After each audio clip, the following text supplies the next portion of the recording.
নমস্কাৰ সকলোকে ডিজি ইনফো আসাম চেনেললৈ পুনৰবাৰ স্বাগতম জনালোঁ। আজি আপোনালোকৰ কাৰণে মোষ্ট ইম্পৰ্টেণ্ট হয় এই ভিডিঅ'টো, কাৰণ আপোনালোকৰ বহুত এটা ডাঙৰ প্ৰব্লেম হৈ আছে যে বাৰ্থ চাৰ্টিফিকেট। কাৰণ যদি বাৰ্থ চাৰ্টিফিকেট নাই তেতিয়াহ'লে যিটো নতুনকৈ যিটো SIR আহিছে, যিটো ভোটাৰ ভেৰিফিকেশ্যন আহিছে, তাত ভেৰিফিকেশ্যন কৰিব নোৱাৰিব।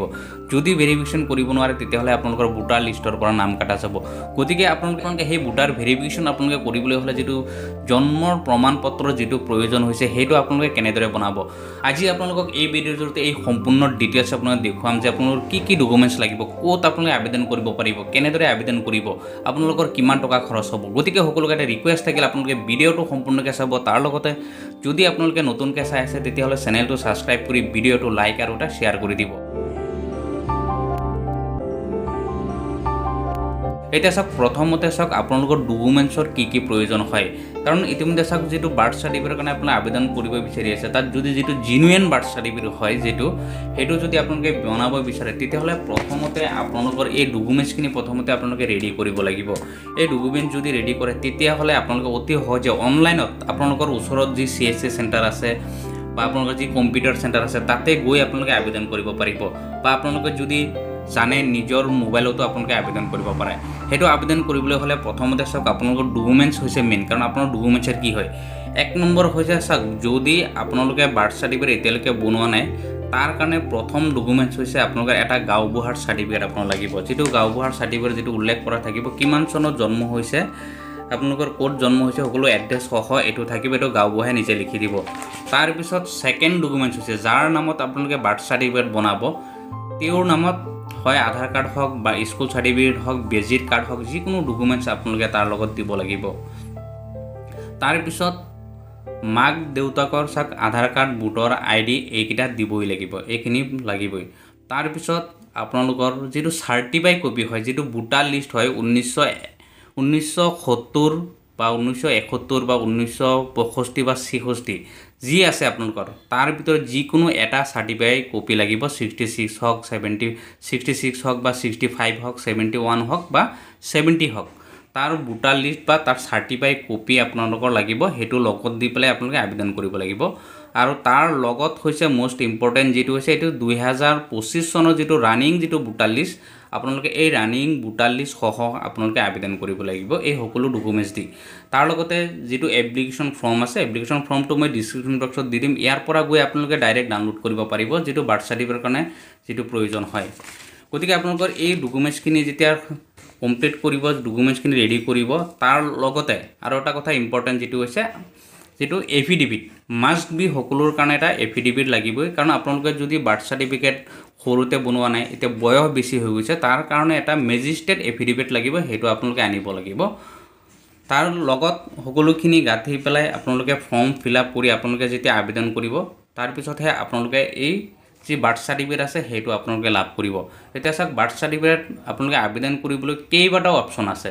আপোনালোকৰ যদি লেপটপ আছে, কম্পিউটাৰ আছে, আপোনালোকে ইয়াতে গৈ লগ ইন কৰিব। প্ৰথমতে চাওক ডিষ্ট্ৰিক্ট বুলি আপোনালোকে চাৰ্চ কৰিব। যেতিয়া আপোনালোকে ডিষ্ট্ৰিক্ট চাৰ্চ কৰিব, ডিষ্ট্ৰিক্ট যেতিয়া লগ ইন কৰিব, ইয়াত চাওক এইটো হৈছে ডিষ্ট্ৰিক্ট হয়। আপোনালোকে ডিষ্ট্ৰিক্ট যদি আপোনালোকে ইয়াত পেলাই চাৰ্চ কৰে যে বাৰ্থ বুলি আহে, ইয়াত চাওক এপ্লিকেশ্যন ফৰ বাৰ্থ চাৰ্টিফিকেট, এইটো চাওক এইটো হৈছে যিকেইটা সৰু ল'ৰা ছোৱালী জন্ম হৈছে তেওঁলোকৰ কাৰণে। আৰু যদি আপোনালোকে দেৰিকৈ হৈ গৈছে, বয়স বেছি হৈ গৈছে, তেতিয়াহ'লে permission for delayed birth registration আপোনালোকে এইটোত ক্লিক কৰিব লাগিব। এইটোত ক্লিক কৰাৰ পিছত আপোনালোকৰ যিটো ফৰ্ম খোল খাব, আপোনালোকে এই ফৰ্মটো আপোনালোকে ফিল আপ কৰিব লাগিব।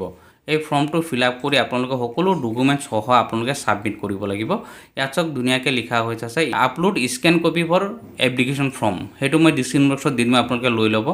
তাৰপিছত চাওক এজ প্ৰুফ এটা আপোনালোকে দিব লাগিব, য'ত এজ প্ৰুফত আপোনাৰ আধাৰ কাৰ্ড দিয়ে, স্কুল চাৰ্টিফিকেট দিয়ে, মেট্ৰিক পাছ চাৰ্টিফিকেট আছে, পান কাৰ্ড আছে, আপোনালোকে দিব পাৰে।